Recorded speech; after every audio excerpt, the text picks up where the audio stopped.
Ratusan warga geruduk markas Brimob di Kota Bula, buntut pengeroyokan warga sipil.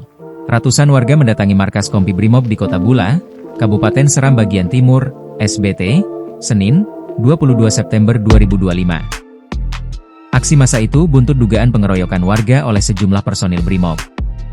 Pantauan tribunambon.com di lokasi, tampak salah satu korban bernama Abdul Haji Rumadai, 30, juga ikut bersama massa. Dengan mengenakan pakaian dinas ASN, tampak di bagian wajahnya mengalami luka diduga akibat tindak kekerasan. Ia mengaku, kehadirannya di sana untuk menuntut pertanggungjawaban atas penganiayaan yang dilakukan oleh belasan oknum anggota Brimob. Aksi yang dimulai sekitar pukul 13 WIB ini berlangsung panas, warga berulang kali bersorak dan minta terduga pelaku dihadirkan. Keluarkan dia, anggota Brimob. Mereka masuk ke rumah orang, lalu menganiaya orang tanpa ampun, ujar Haji. Pasalnya, mereka menilai penganiayaan itu dilakukan tanpa alasan yang jelas.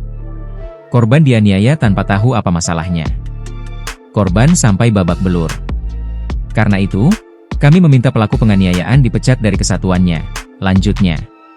Para pengunjuk rasa menilai bahwa tindakan oknum tersebut tidak mencerminkan sikap seorang abdi negara yang digaji oleh uang rakyat, dan perbuatannya dianggap sangat tidak manusiawi. Berdasarkan keterangan istri korban, suaminya yang juga merupakan kepala pemuda sempat menegur sejumlah oknum Brimob yang tengah mengonsumsi minuman keras di lokasi pesta. Tak terima ditegur, salah satu oknum Brimob mencekik leher Abdul hingga memerah. Abdul kemudian berusaha melepaskan diri dan balas mendorong oknum tersebut.